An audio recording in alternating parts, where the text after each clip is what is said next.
Assalamualaikum warahmatullahi wabarakatuh. Selamat pagi dan salam sejahtera bagi kita semua. Perkenalkan, saya Insinyur Tony Okvianto STMT IPP. Saya merupakan dosen pada program studi sarjana terapan Teknik Mesin Produksi dan Perawatan PSDKU Kabupaten Siak, jurusan Teknik Mesin Politeknik Negeri Sriwijaya.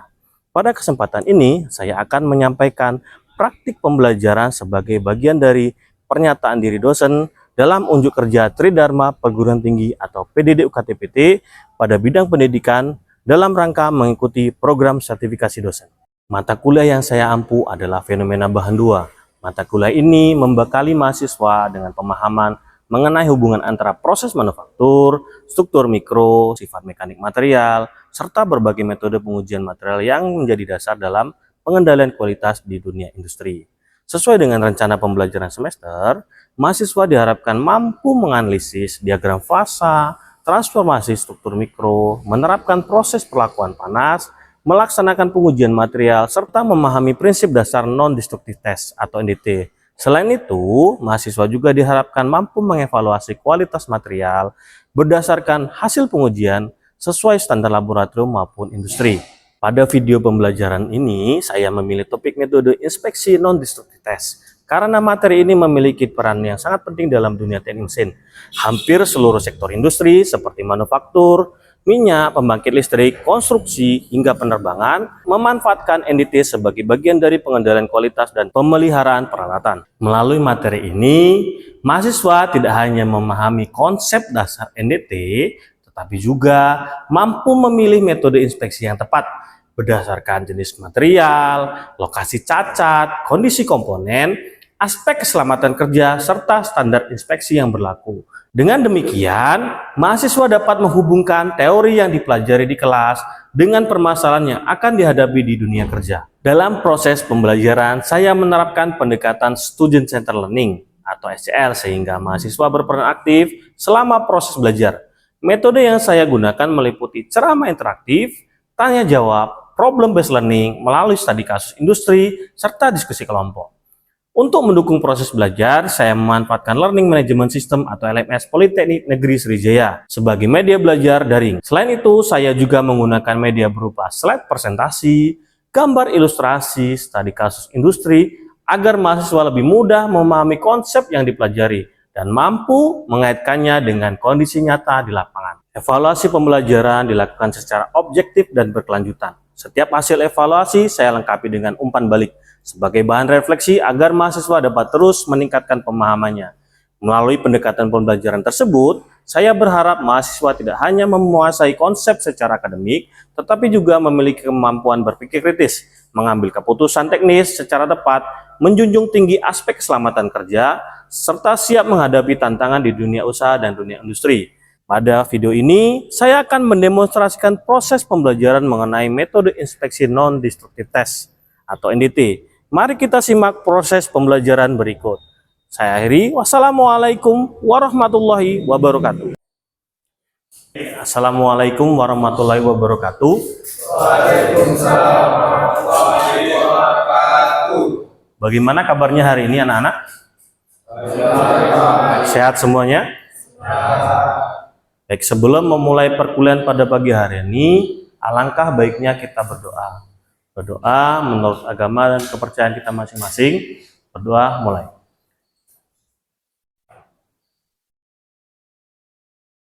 Selesai. Sebelum memulai perkuliahan, Pak mau melakukan absensi dulu dengan menggunakan sisa. Baik, apakah hari ini semuanya hadir? Hadir ya. Baik, hadir ya. Bagus. Untuk mengingat kembali perkuliahan pada minggu sebelumnya, kita belajar terkait metode inspeksi visual. Apakah anak-anak semuanya masih mengingat terkait metode inspeksi visual? Ada yang mengingatnya? Apa Subhan metode inspeksi visual? Metode yang Pak secara langsung. Ya, metode visual itu melihat secara langsung. Atau ada yang lain yang masih mengingat? Majid? Metode yang dilakukan tanpa menggunakan alat. Ya, metode inspeksi visual itu adalah metode di mana kita melakukan pengecekan secara langsung menggunakan mata. Nah, kalau cacatnya itu di permukaan, kita mungkin bisa melihatnya. Nah, bagaimana kalau seandainya cacat dari material tersebut itu berada di dalam materialnya? Bagaimana kira-kira kalau sebuah pipa yang sudah kita las atau sudah kita pasang di industri untuk melakukan pengecekan apakah material ini ada crack atau retakan?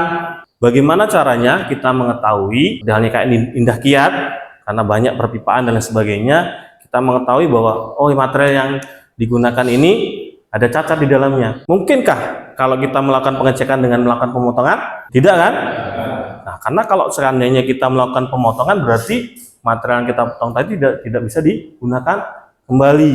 Bagaimana caranya kita melakukan pengecekan material tersebut tanpa merusaknya? Inilah yang akan kita pelajari pada hari ini, yaitu metode inspeksi NDT.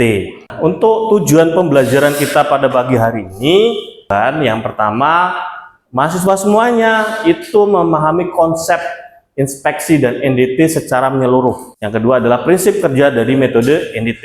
Dan yang ketiga itu memilih metode yang tepat. Terus yang terakhir terkait aspek keselamatannya. Jadi metode NDT itu punya standar prosedur yang harus dijalankan. Nah, untuk definisi NDT sendiri, kata kuncinya adalah metode ini tanpa merusak material yang akan kita inspeksi. Jadi metode ini tujuan utamanya adalah melakukan inspeksi tanpa merusak material yang akan kita uji. Tujuan keduanya adalah mendeteksi cacat. Jadi cacat jenis apa yang akan kita inspeksi nantinya. Nah, kita gunakan metode NDT itu untuk mendeteksi cacat dari permukaan kah atau cacat tersembunyi di dalam material. Nah, perannya apa di dalam industri dan dalam investigasi? Yang pertama itu adalah identifikasi cacat awal. Fungsinya adalah untuk mendeteksi secara dini sebelum cacat tersebut berkembang menjadi kegagalan yang lebih besar. Contohnya kalau seandainya material yang kita gunakan menerima beban fatik, kalau dia ada inisiasi crack, maka dipastikan lama-kelamaan material tersebut akan patah fatik. Terus yang kedua itu analisis penyebab kegagalan. Jadi setelah kita tahu inspeksi tersebut, fungsinya adalah kita menganalisis root of cause-nya. Jadi sumber masalah dari kegagalan tersebut. Penyebab kegagalan ini apa sih gitu. Jadi dengan metode NDT ini kita menggunakan untuk mencari sumber masalah dari kegagalan material tadi. Nah, terus yang ketiga, ini sering kita gunakan untuk monitoring maintenance preventif juga bisa. Jadi, untuk pemantauan secara rutin atau berkala. Kita ada 4 metode NDT yang biasanya digunakan di industri. Nah, beberapa diantaranya biasanya digunakan untuk inspeksi awal. Jadi pengujian setelah produksi dilakukan, ada juga nanti pengujian pada saat industri itu berjalan. Nah, fungsinya adalah kita mengecek sebelum kegagalan itu terjadi. Nah, untuk metode-metodenya yang pertama itu adalah penetran test. Yang kedua itu magnetic testing. Terus yang ketiga itu ultrasonic testing. Nah, yang keempat itu radiographic testing. Nah, sekarang yang pertama metode penetran test. Nah, ini metode menggunakan cairan penetran yang biasanya digunakan untuk inspeksi hasil pengelasan atau pengecoran. Tetapi untuk metode ini biasanya digunakan untuk cacat di permukaan saja. Jadi kalau cacat internal dia nggak bisa. Cacat permukaan seperti crack, porosity yang dia bentuknya lebih halus, yang ketika inspeksi visual dia tidak bisa diamati. Nah, menggunakan penetran tes ini biasanya akan muncul cairan-cairan merah setelah dilakukan uji penetrasi sebagai indikasi ada cacat material. Nah, metodenya itu ada 3 cairan biasanya digunakan. Yang pertama adalah cleaner. Jadi sebelum disemprotkan penetran, kita bersihkan areanya dengan cairan pembersih. Fungsinya adalah menghilangkan dari geram, dari minyak atau kotoran dan debu. Terus yang kedua, setelah bersih arealnya, kita semprotkan cairan penetran. Fungsi cairan penetran ini seperti halnya kapilaritas. Jadi cairan tersebut akan masuk ke celah-celah yang dia ada retakan. Setelah itu kita lap, kita bersihkan. Terus yang ketiga itu kita semprotkan developer. Nah, fungsi developer ini adalah untuk menarik cairan penetran tadi keluar dari celah-celah atau porosity yang ada di material uji yang akan kita inspeksi. Jadi ketika nanti seperti di gambar, ini ada contohnya seperti di gambar. Nah, ini indikasi kalau dia ada ini merah-merah atau dia ada garis seperti ini indikasinya material uji kita itu ada cacat. Ini seperti ini bentuknya namanya crack atau retakan. Kalau dia titik-titik seperti ini biasanya dia porosity. Nah, untuk aplikasinya dan kelebihannya yang pertama adalah tentunya ini digunakan untuk retak permukaan. Jadi retak halus yang tadi tidak bisa dideteksi dengan inspeksi visual, kita bisa deteksi dengan penetran test. Jadi hasil lasan yang tadinya tidak bagus ada porosity di luar, bukan di dalam material, dia akan terdeteksi. Sama halnya kayak tadi Pak bilang di titik-titik merah itu kemungkinan terjadi porosity. Nah, ini bisa digunakan terhadap material non-ferro juga, aluminium, tembaga. Metode kedua itu adalah metode magnetic test. Prinsip kerjanya kita berikan medan magnet, kita semprotkan cairan, biasanya digunakan untuk pengelasan ya. Hasil pengelasan ketika di situ ada crack atau porositas dan sebagainya, maka ketika disemprotkan pada saat pengujian magnetic test, maka akan timbul fluk. Kalau dia ada kebocoran, jadi kalau kita semprot, kita kasih medan magnet, fluknya itu akan muncul kayak kalau dia crack maka dia akan ada garis halus. Cracknya itu tidak harus di bagian pengelasan sini, bisa juga nanti karena metode pengelasan itu pengaruhnya kan terhadap panas ya. Bisa jadi induk material atau benda kerja yang tidak kena las itu terjadi crack. Karena apa? Karena pengaruh panas dari proses pengelasan. Jadi kebocoran tadi mendeteksi biasanya akan ada garis-garis halus pada saat pengujian dari magnetic testing. Material ujinya, nah ini untuk khusus magnetic test, material ujinya harus ferromagnetik. Contohnya baja karbon, besi, atau paduan-paduan yang mengandung ferromagnetik atau mengandung besi. Nah, aplikasinya itu biasanya yang pertama adalah mendeteksi crack atau retakan. Karena metode ini sangat efektif dalam mendeteksi retak. Tapi ini diujikan hanya untuk permukaan, tidak bisa kalau internal. Terus yang kedua, welding defect. Karena biasanya kebanyakan magnetic test ini digunakan inspeksi uji setelah dilakukan pengelasan. Nah, keuntungan yang terakhir itu cepat prosesnya. Selesai uji dia kita langsung kelihatan. Nah, jadi kenapa kebanyakan industri konstruksi itu menggunakan, karena hasil ujinya langsung terlihat. Ini adalah kelebihan kenapa banyak sekali industri-industri konstruksi dan manufaktur itu, terutama tempat Pak kerja ya. Karena tempat Pak kerja waktu di Jepang pada saat pemasangan atau selesai pengelasan, bagian inspektor atau quality assurance-nya dia akan mengecek dengan menggunakan magnetic test. Nah, untuk ultrasonic testing ini metode ketiga. Jadi penggunaannya itu menggunakan gelombang ultrasonik. Cara mendeteksinya, nah ini ada contohnya. Jadi ketika kita tempelkan alatnya ini, ya, patch-nya, ketika kita tempelkan, maka material itu akan memberikan gelombang.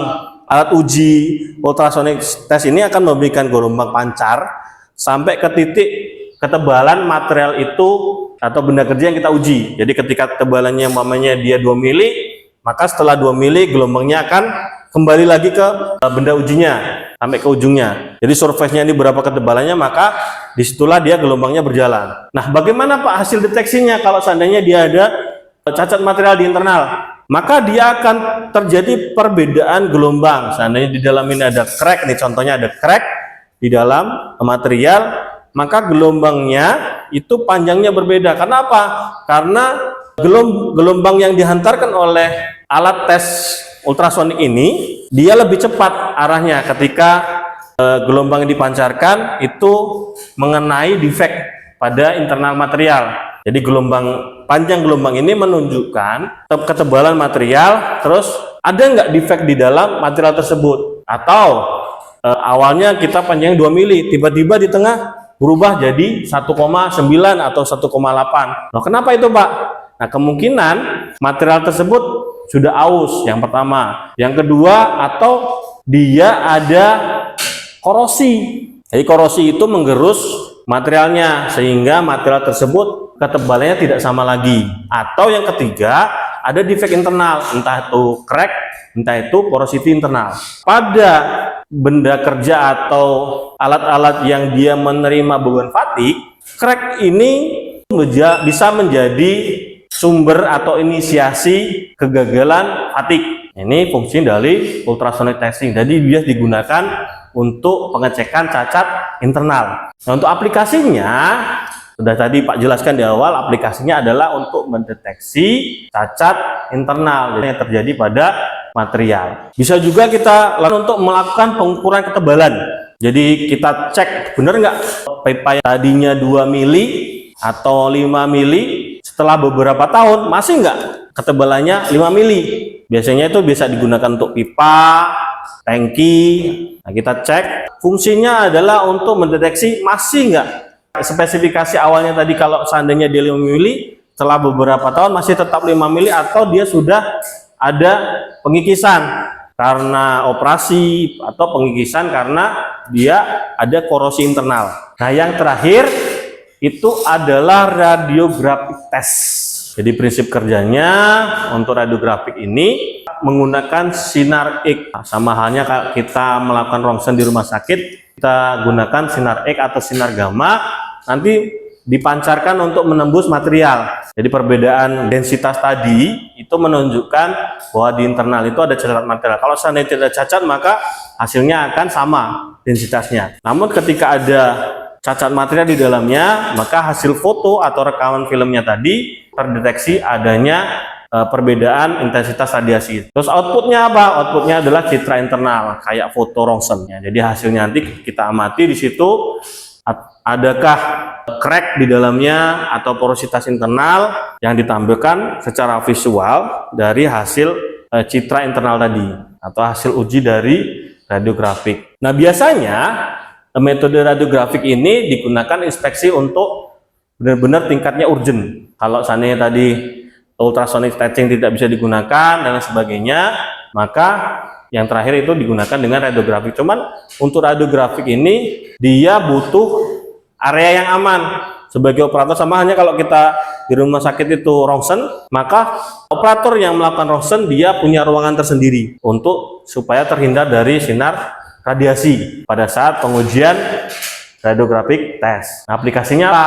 Biasanya untuk pengecekan porositas internal. Jadi efek deteksi atau gelombang yang dipancarkan tadi akan mengecek apakah pengecoran atau hasil lasan yang kita inspeksi tadi ada cacat internalnya atau tidak. Bisa jadi seperti halnya yang ditunjukkan pada gambar, ini menunjukkan bahwa ini garis, ya, garis yang timbul ini menunjukkan bahwa material yang tadi diuji radiografi tes itu ada crack internal yang timbul pada saat proses pengerjaan pengelasan. Ini hasil lasan, kita uji, ini muncul crack di dalam ini, hitam putih. Perbedaan ini menunjukkan bahwa posisi atau material yang kita uji itu ada cacat internal dan perlu kita lakukan tindak lanjut penggantian atau repair. Selain itu, kalau yang gambar sebelah kiri itu biasanya pada saat proses pengecoran tiba-tiba ada perbedaan material asing masuk. Jadi ini menunjukkan ini adalah material asing masuk ke dalam proses coran. Nah, ini tidak boleh. Karena apa? Karena bisa jadi nanti jadi inisiasi korosi karena ada perbedaan material yang terperangkap di dalam proses pengecoran. Jadi kalau tadi dengan menggunakan ultrasonic testing, kalau dia tidak ada porositas dan sebagainya, gelombangnya akan dilanjutkan sampai ketebalan. Tetapi kalau dengan radiografi testing, dia akan terdeteksi kalau dia ada perbedaan densitas atau perbedaan jenis material. Jadi keuntungannya radiografi testing tadi, selain mendeteksi adanya cacat internal, ada perbedaan densitas atau perbedaan material, maka dia juga akan terdeteksi. Bagaimana Pak pemilihan metodenya dari keempat metode tadi? Apa sih indikator kita menentukan metode apa yang tepat? Yang pertama, akurasi. Contohnya, kalau perpipaan dengan tangki konstruksi, maka kita butuh akurasi yang berbeda. Kalau tangki dia harus tingkat akurasi tinggi, dengan kalau dinternya tangki di situ untuk bahan kimia yang mudah meledak dan sebagainya, maka kita butuh akurasi tinggi. Tapi untuk beberapa metode dia harus efisien, karena metode ultrasonic testing dan radiografi testing itu mahal. Maka kalau seandainya bisa dideteksi dengan menggunakan material yang lebih murah, maka kita pilih bisa dengan magnetic test atau penetran test. Yang pertama adalah tentunya jenis material. Kalau dia materialnya ferromagnetik, bisa menggunakan magnetic test. Tapi kalau dia materialnya non magnetik, maka tidak bisa pakai magnetic test. Dia pakai penetran test kalau cacatnya di permukaan.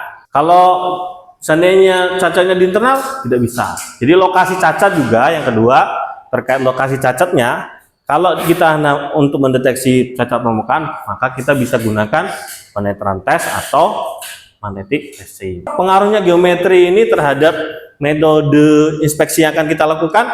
Jadi geometri itu beberapa item atau komponen tidak bisa dilakukan untuk ultrasonic testing dan radiografi testing, karena kalau ultrasonic testing itu kan sensitif terhadap perbedaan permukaan ya. Jadi kalau ada perbedaan permukaan, maka hantaran gelombangnya itu akan berbeda. Terus yang terakhir itu akses lapangan. Nah, akses lapangan itu biasanya hubungannya sama yang akan kita gunakan. Kalau tingginya sampai 15 meter kayak di Indah Kiat itu kan sampai puluhan meter ya. Bagaimana kita bawa alat radiografi dan ultrasonic testing ke atas? Kalau menggunakan radiografi testing, artinya operator harus berada di kondisi yang safety dan aman. Jadi akses lapangan itu menentukan keselamatan prosedur yang harus diterapkan pada saat pengujian NDT. Jadi selain kita bisa melakukan pengujian, kita juga harus memperhatikan aspek K3, jadi aspek keselamatan kerja. Nah, sebagai operator, terutama APD wajib yang harus diterapkan, yang pertama adalah helm, karena kita di lokasi pabrik atau di industri, maka helm itu wajib. Yang kedua, sarung tangan. Kenapa? Beberapa material itu mengandung zat kimia. Terus kacamata, sepatu safety, dan pakaian kerja, itu standar. Pada saat pengujian itu ada langkah-langkah kerjanya atau SOP-nya. Nah, sebagai engineer kita wajib mematuhinya. Terus operator yang melakukan prosedur NDT itu wajib tersertifikasi, jadi valid hasilnya. Kalau seandainya operator melakukan NDT ini tidak sertifikasi, tidak mengetahui prosedur, tidak paham metode penggunaan alatnya, tidak paham cacatnya, maka hasilnya tidak bisa divalidasi. Nah, setelah ini Pak akan memberikan tugas diskusi kelompok. Jadi nanti silakan dibagi 4 kelompok untuk membahas terkait metode uji apa yang sesuai. Nah, ini ada problem ya. Jadi ada problem sebuah perusahaan melakukan inspeksi berkala selama 5 tahun dan sebagainya. Nanti silakan dibahas apa metode yang tepat untuk digunakan pada pengujian ini. Silakan membentuk kelompok.